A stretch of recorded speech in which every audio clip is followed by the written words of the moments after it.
हे everyone, welcome back. So finally आज IBPS clerk का mains का एग्जामिनेशन भी कंडक्ट हो गया है और मेरा भी एग्ज़ाम था आज मेरठ में, जैसे कि मैंने अपनी लास्ट वीडियो में डिस्कस किया था। और इसी के साथ हमारे 2021 के सारे मेंस एग्जामिनेशन आज फाइनली कंक्लूड हो जाते हैं। तो स्टार्ट करते हैं। तो जैसे जैसे सेक्शंस ओपन हुए थे वैसे वैसे ही हम चलेंगे। सबसे पहले जो सेक्शन ओपन हुआ था वो था जीके का। तो जीके के हमें क्वेश्चंस ऑलमोस्ट मिल ही जाते हैं, तो मैंने सारे क्वेश्चंस तो नहीं लिखे हैं, लेकिन अगर मैं सारे पेपर में मैंने अब तक 6 के 6 मेंस दिए हैं, तो अगर मैं बात करूँ तो मेरे को जो सबसे डुएबल जीके लगी वो इसी की लगी, आईबीपीएस क्लर्क की। दो मेरा स्कोर अभी भी उतना ही आ रहा है जितना हर बार आता है, बट फिर भी क्वेश्चन सुने सुने तो लगे थे। एटलीस्ट उतने भी ज़्यादा नहीं मतलब जैसे हमें हर बार लगता है कि क्वेश्चंस कहाँ से आ गए, उतने भी ज़्यादा नहीं थे, सुने हुए तो थे। तो मैंने जो अटेम्प्ट किए थे इसमें वो किए हैं 29, और इसमें मेरे 8 से 9 क्वेश्चन गलत हैं, हो गए हैं मतलब। जैसे एक क्वेश्चन था ऑल इंडिया फाइनेंशियल इंस्टीट्यूशंस को लेके, तो मुझे मालूम था कि 4 तो हैं, नाबार्ड, एनएचबी, एग्जिम और सेबी, और मैंने आरबीआई को भी इंक्लूड कर दिया, तो 5। तो मुझे नहीं पता कि 4 हैं कि 5, मेरे हिसाब से शायद 4 हैं, बट मैंने मार्क 5 किए हैं। और गूगल पे भी देखा था तो 29 कुछ आ रहा था, तो मुझे इसका आंसर नहीं पता, मैंने 5 मार्क किया है, पर मुझे लगता है शायद ये गलत है। उसके बाद जो एक आया था CRAR का, पूछा था हमसे पब्लिक सेक्टर बैंक का, तो ये मैंने जो मार्क किया है वो 9% किया है, लेकिन जब मैंने गूगल पे चेक किया तो उस पर मेंशन था कि पब्लिक सेक्टर बैंक के लिए ये 12% है, और जो सेकंड शेड्यूल में कमर्शियल बैंक्स हैं उनके लिए 9% है। तो मुझे नहीं पता कि 9% वाला सही होगा कि 12% वाला, मैंने 9% मार्क किया है। कुछ कुछ क्वेश्चन थोड़े से अजीब थे, जैसे आइसोबार और थर्ड लार्जेस्ट कॉन्टिनेंट, हम ज्योग्राफी का पेपर नहीं दे रहे राइट, उसमें ये सब कहाँ से आ गए।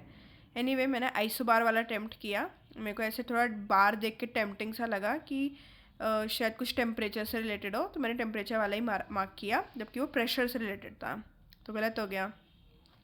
फिर एक था इनर लाइन परमिट वाला, तो मैंने कभी पढ़ा था कि मणिपुर को दिया गया था इनर लाइन परमिट की ज़रूरत नहीं थी, बट अभी मैंने चेक किया कि रिसेंटली जनवरी 3 को ही चेंज हो गया था कि मणिपुर को भी ज़रूरत है, तो इसका आंसर शायद कुछ और था, तो ये गलत हो गया। तो ऐसे करके 8 क्वेश्चन शायद मेरे मिस्टेक हो गए इसमें, बट स्टिल क्वेश्चंस काफ़ी ज़्यादा पड़े हुए थे। मैंने आज तक अपने 6 मेंस में कभी भी 29 क्वेश्चन जीके में अटैम्प्ट नहीं किए। हाँ, वो अलग बात है कि गलत हो गए, बट फिर भी मुझे खुशी है कि मैं उतने अटैम्प्ट कर पाई। नेक्स्ट सेक्शन जो आया था वो था रीजनिंग, इंग्लिश। जो नेक्स्ट सेक्शन ओपन हुआ था इंग्लिश में, आरसी तो डुएबल था, दो आरसी आए थे, आरसी इजी थे, बट बाकी जो पोर्शन था ना ये काफ़ी ज़्यादा कंफ्यूजिंग था। इंग्लिश का पेपर इजी नहीं था, ये काफ़ी कंफ्यूजिंग था। तो हमारे को 2 आरसी दिए गए थे, एक क्लोज टेस्ट दिया गया था। क्लोज टेस्ट में भी ऑप्शंस कैसे थे कि 4 ऑप्शन दिया, 5वां ऑल कैन कम या फिर नन ऑफ दीज, ऐसे करके हमें ऑप्शन दिए हुए थे। क्लोज टेस्ट में 6 से 7 क्वेश्चन क्लोज टेस्ट के थे। सेंटेंस को रीअरेंज करना था, मतलब फर्स्ट सेंटेंस फिक्स दे रखा था और बाकी के 4-5 सेंटेंस को रीअरेंज करना था और एरर बताना था। तो ऐसे एक क्वेश्चन था, एक पार्ट में रीअरेंज करना था, दूसरे में एरर। तो एक ये क्वेश्चन था, मैच दी कॉलम के क्वेश्चन थे जो काफ़ी इरिटेटिंग थे, क्योंकि इतना बड़ा आपका वो मैच द कॉलम है और आप बार बार इधर स्क्रॉल उधर स्क्रॉल इधर स्क्रॉल, तो काफ़ी ज़्यादा टाइम कंज्यूमिंग था। और 2 क्वेश्चन थे मैच द कॉलम के, तो ठीक है, अब थे तो क्या कर सकते, करने तो थे ही। ऑड स्टेटमेंट का एक क्वेश्चन था, फर्स्ट क्वेश्चन ही ऑड स्टेटमेंट का था, शायद मेरी फर्स्ट स्टेटमेंट ही आ रही थी जो ऑड आ रही थी। और उसके बाद 3 स्टेटमेंट दे रखी थी हमें, और बताना था कि स्टार्टर से, जनरली क्या होता है 2 स्टेटमेंट को स्टार्टर से कनेक्ट कराते हैं, इन्होंने 3 स्टेटमेंट दे रखी थी और बोला, और उसके बाद 3 ऑप्शंस दे रखे थे और पूरा था कि इनमें से कौन सा स्टार्टर यहाँ पे फिट हो सकता है। तो वो क्वेश्चन था, ये काफ़ी मुझे डिफ़िकल्ट लगा, सबसे मुझे डिफ़िकल्ट पार्ट यही लगा, क्योंकि स्टार्टर्स के क्वेश्चन जनरली गलत हो जाते हैं, ऊपर से 3 ऑप्शन और फिर उनके ओनली वन एंड 2, 1 एंड 3, तो काफ़ी ये डरावना था, डिफ़िकल्ट था मतलब। डबल फिलर के क्वेश्चन थे, डबल फिलर में क्वेश्चन थे, इसमें भी 3 ऑप्शन फिर से दे रखे थे, 1 2 3, और ऑप्शन फिर से ओनली 1 ओनली 2। तो जहाँ पे ऐसे मल्टीपल इन्वॉल्वमेंट हो जाती है ना, वो उन केसेस में ना काफ़ी ज़्यादा गलत होने की चांसेस बढ़ जाते हैं, क्योंकि आप एक आंसर सही मार्क कर सकते हो, 2, बट अगर आपने सारे आंसर मार्क सही नहीं किए तो गलती की चांसेस काफ़ी बढ़ जाती हैं। तो इसके वजह से पेपर थोड़ा सा डिफ़िकल्ट हो गया मेरे लिए, तो एटलीस्ट हो गया, क्योंकि मेरे को तो ऐसे प्रॉब्लम आती है जब ओनली वन एंड टू ऐसे करके मल्टीपल ऑप्शन हो जाते हैं। तो नेक्स्ट जो आया था वो आया था फ्रेज रिप्लेसमेंट का। फ्रेज रिप्लेसमेंट भी काफ़ी खतरनाक था, इसमें भी सेम इसी की तरह ऑप्शंस थे, only one, only two, only one and two and three ऐसे करके। बल्कि आरसी ईजी था इन सेक्शंस के कंपैरिजन में, बट करना तो था ही। तो मैंने जो इंग्लिश में अटैम्प्ट किए वो है 37। मेरे जो 3 क्वेश्चन रह गए वो आरसी के ही रह गए थे। जो सेकंड आरसी था ईजी था वो, बट टाइम की वजह से नहीं हो पाया, वरना आरसी ईजी था, हो जाता अगर थोड़ा सा टाइम होता तो मैंने जो किया वो 37 है। नेक्स्ट जो सेक्शन खुला था वो था रीजनिंग। और एक बात और इंग्लिश में कि मैं नोटिस करना, मतलब हमें को सारे ऑलमोस्ट सब पैटर्न्स के क्वेश्चन आईबीपीएस क्लर्क ने दिखा दिए। मतलब उसने भले ही एक एक क्वेश्चन क्यों ना डाला, जैसे मैच द कॉलम का उसने सिर्फ 2 डाले, ऑड स्टेटमेंट का 1 डाला, फ्रेज रिप्लेसमेंट, डबल फिलर, मतलब शायद ही ऐसा कोई पैटर्न हो जो आईबीपीएस क्लर्क ने नहीं इंट्रोड्यूस करा। उसने 1 क्वेश्चन दिया और 2 क्वेश्चन दिया, पर उसने सारे पैटर्न इंट्रोड्यूस ज़रूर करवाए हैं। सो ठीक है, सब अच्छा था जो भी था। नेक्स्ट जो सेक्शन था वो था रीजनिंग। रीजनिंग में सबसे पहला जो वो सेक्शन खुला था वो था मशीन इनपुट। जो सबसे पहले क्वेश्चन ओपन हुआ था मशीन इनपुट का था, और इसके जो क्वेश्चन थे वो 2 मार्क्स के थे। तो मशीन इनपुट काफ़ी इजी लॉजिक था। मशीन इनपुट में सिर्फ मशीन इनपुट में लॉजिक था कि वॉवल्स की जगह कुछ सिंबल्स इंट्रोड्यूस हो रहे थे, और लेटर्स का मतलब नंबरों का टोटल करके लिखा हुआ था, और जो लेटर्स थे उनमें वॉवल्स रिप्लेस हो रहे थे। और पहले स्टार्टिंग में रिप्लेस हो रहा था, फर्स्ट स्टेप में, सेकंड स्टेप में, एंड में, फिर स्टार्टिंग में, फिर एंड में, ऐसे करके 5-6 स्टेप उसने बनवाए थे। बहुत ज़्यादा टाइम कंज्यूमिंग था, जैसे 45 मिनट्स होते हैं तो मुझे 37 मिनट्स बचे थे जब मैंने मशीन इनपुट फिनिश किया था। काफ़ी ज़्यादा टाइम कंज्यूमिंग था मशीन इनपुट, तो मैंने सॉल्व किया था। उसके बाद एक पज़ल थी, 7 मंथ दे रखे थे, शायद कलर और डिपार्टमेंट भी दे रखे थे। तो ये वाली पज़ल मैंने सेकंड उठाई थी। ये पज़ल मैंने लिखी, इसके सारे जो भी इसमें दे रखे थे कंडीशंस मैंने सारी नोट करी, बट जब मैं इसे बनाने चली तो मुझे समझ आ गया कि ये शायद मुझसे नहीं बनने वाली, तो ये फिर मैंने अटैम्प्ट नहीं करी। मैंने इसे तभी छोड़ दिया सिर्फ कंडीशंस नोट करके। मैंने सोचा मैं इसे फिर कर लूँगी क्योंकि मैंने कंडीशंस नोट कर ली, बट मुझे उस पॉइंट पे नहीं लगा कि ये बनती है। और शायद मैंने सही किया क्योंकि काफ़ी लोगों से मैंने सुना, उन्होंने भी अटैम्प्ट करने की कोशिश करी और वो काफ़ी ज़्यादा इसमें फंसी तो मैं भी, क्योंकि मैंने एटलीस्ट अपना टाइम तो दिया ही, कंडीशन नोट करने में ही सही टाइम तो दिया ही है, लेकिन चलो फिर भी उतना टाइम वेस्ट नहीं हुआ। उसके बाद जो थर्ड पज़ल मैंने अटैम्प्ट करी वो थी हेक्सागन वाली। थर्ड क्वेश्चन जो अटैम्प्ट किया वो हेक्सागन 12 मेंबर्स वाले थे, इन आउट। मिडिल वाले शायद आउट देख रहे थे, हाँ, और नहीं, जो कॉर्नर्स पे बैठे थे वो आउट देख रहे थे, और जो मिडिल में बैठे थे वो इन देख रहे थे। तो ईजीली, बहुत ईजी बन गया था। इसमें क्या था, वॉवल्स नहीं, कॉन्सोनेंट, वॉवल कॉन्सोनेंट नहीं, सॉरी, मतलब कॉन्जिक्यूटिव अल्फ़ाबेट साथ में नहीं होने चाहिए। तो 2 पॉसिबिलिटी में बहुत आराम से ये बन गया था। कोडेड इनइक्वालिटी हमें देखने को मिले थे, 2 क्वेश्चन थे शायद। कोडेड इनइक्वालिटी के 2 क्वेश्चन थे। ब्लड रिलेशन के 3 क्वेश्चन देखने को मिले थे, बहुत इजी लेवल के ब्लड रिलेशन थे, सिंपल डायरेक्ट। और कोडेड डायरेक्शन दिखे थे।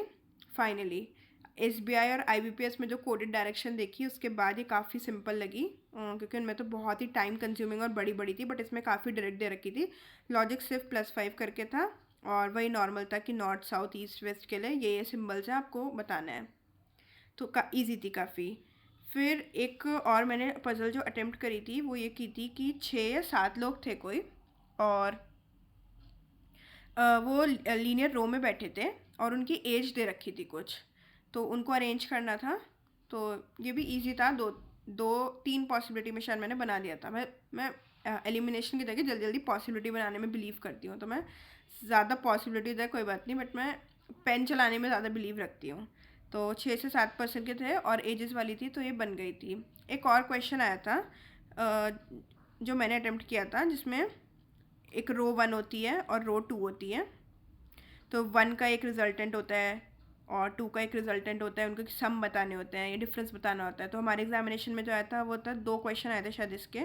उसमें रो 1 में तो दे रखा था कुछ, और फिर यहाँ पे ए दे रखा था, और ए बोला था कि ये रो 1 का रिजल्टेंट होगा, जो कि शायद 333 आ रहा था। एग्जैक्टली तो याद नहीं, बट ऐसे ही कुछ आ रहा था, 333। फिर हमें पूछा था रो 2 का क्या रिजल्टेंट रहेगा।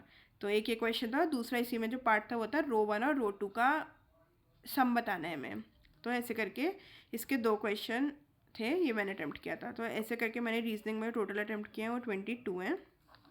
और मुझे सिर्फ इसका पता है कि मशीन इनपुट 2 नंबर की थी, बाकी किसी में भी मैंने मार्क्स चेक नहीं करे, बट शायद 1 मार्क्स के होंगे, बट मैंने चेक नहीं किया, तो मुझे नहीं पता कि कितने 2 मेकर्स थे इनमें से।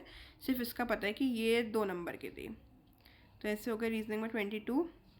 उसके बाद बात करते हैं लास्ट सेक्शन की, मैथ्स की। मैथ्स में क्वाड्रेटिक इक्वेशन आई थी, काफ़ी अच्छा लगा देख के। इवन इतने टाइम बाद की, मैं तो थोड़ा भूल भी गई थी कि कैसे करते थे हम लोग, क्योंकि ऐसे मेंस में एकदम से क्वाड्रेटिक देख के दिल गार्डन गार्डन सा हो गया था। एनीवे, तो क्वाड्रेटिक आई थी, अप्रॉक्सीमेशन आए थे। उसके बाद मैं पूरे पेपर में ढूंढ रही थी कि कहाँ है वो pie chart, line chart, tabular DI, कहाँ मतलब मैं पूरा पेपर ट्रैवर्स कराई कि कहीं तो मिलेंगी वो डीआई। पूरे पेपर में वो डीआई की शक्ल ही नहीं थी, कुछ भी नहीं। पूरा पेपर में अर्थमेटिक अर्थमेटिक अर्थमेटिक था। मतलब जिसने अर्थमेटिक छोड़ के सिर्फ डीआई पे फोकस किया होगा ना, उसको तो अच्छे से लगा होगा, थोड़ा बुरा लगा होगा उसको पेपर देख के, क्योंकि पूरे पेपर में सिर्फ अर्थमेटिक ही अर्थमेटिक थी। तो मैंने क्वाड्रेटिक अटैम्प्ट की थी, तीन क्वेश्चन थे शायद क्वाड्रेटिक के। अप्रॉक्सीमेशन अटैम्प्ट की थी, इसके शायद 5 क्वेश्चन थे। बहुत ईजी, जैसे प्रीलिम्स लेवल होती है सेम उसी लेवल की थी, ऐसा कुछ नहीं है कि मेंस की थी तो बहुत डिफिकल्ट थी, सिंपल वही थी। नंबर सीरीज़ भी आई थी, नंबर सीरीज़ के 2 क्वेश्चन थे। नंबर सीरीज़ किस टाइप की थी कि सीरीज़ 1 दे रखी थी, और उसका जो पैटर्न था जो कि था कि इंटू 1 + 1 इंटू 2 + 1 इंटू 3 + 1, इस तरह करके एक पैटर्न पूरा बन रहा था वो। तो जो सीरीज़ 1 में पैटर्न बन रहा है उसे आपको सीरीज़ 2 में लगा के एक सीरीज़ बनानी है, और PQR कुछ निकालना है। और इस पर 2 क्वेश्चन थे। एक क्वेश्चन तो था, उन्होंने एक टर्म दे रखी थी जो उन्होंने पूछा था कि इस सीरीज़ का वो कौन सा टर्म होगा। तो वो 7 या 8 में से कुछ एक आ रहा था, याद नहीं आ रहा कि 7 था कि 8, बट 7 या 8 में से कोई एक था। और दूसरा क्वेश्चन था कि इस PQR की एक वैल्यू सॉल्व करके निकालनी थी। तो ऐसे करके नंबर सीरीज़ थी, ये भी इजी थी। अभी तक मैंने नोटिस किया कि IBPS PO में, SBI PO में और IBPS क्लर्क में, तीनों में ही नंबर सीरीज़ आई है, और तीनों में ही काफ़ी डुएबल होती है, कोई डरावनी नहीं होती है, कोई भी डिफ़िकल्ट लॉजिक नहीं होता, ईजी होता है। तो क्वाड्रेटिक हो गई, अप्रॉक्सीमेशन हो गई, नंबर सीरीज़ हो गया। फिर क्वांटिटी 1 एंड क्वांटिटी 2 आई थी। इसके मैंने सिर्फ एक ही क्वेश्चन अटैम्प्ट किया था, जो 2 की पावर समथिंग समथिंग करके था, x + y की वैल्यू निकालनी थी फर्स्ट पार्ट में, सेकंड पार्ट में 1। तो मैंने सिर्फ वही वाला क्वांटिटी 1 क्वांटिटी 2 अटैम्प्ट किया था। फिर तीसरा मैंने केसलेट अटैम्प्ट की थी। सबसे पहले मैंने हिंदी, साइंस और मैथ्स वाली केसलेट अटैम्प्ट की थी।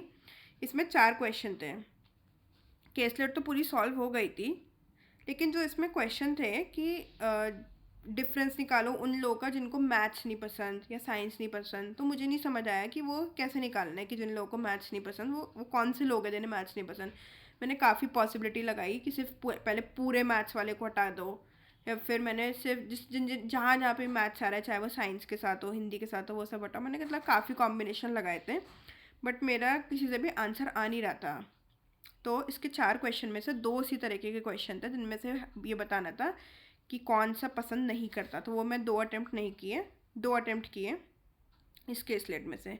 फिर एक मिक्सचर्स पे केसलेट थी, जिसको मिक्सचर एलिगेशन आते हैं, उसकी तो मौज हो गई, क्योंकि पूरी एक अच्छी खासी 5-6 नंबर की केसलेट, 5-6 क्वेश्चंस की केसलेट थी वो। और you have to do it, आपके पास ऑप्शन भी नहीं है, क्योंकि पेपर में और कुछ उन्होंने दिया ही नहीं है, उन्होंने पूरी अर्थमेटिक ही घुसाई हुई है। तो ये केसलेट मैंने अटैम्प्ट की थी।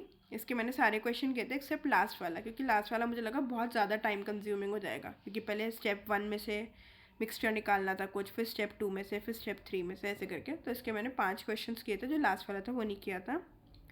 और अर्थमेटिक के करे थे इसके बाद मैंने कुछ क्वेश्चन, जैसे कि एक सिंपल इंटरेस्ट और कंपाउंड इंटरेस्ट वाला, नहीं सिंपल इंटरेस्ट नहीं, कंपाउंड इंटरेस्ट वाला एक क्वेश्चन था, जिसमें शायद x की वैल्यू निकालनी थी।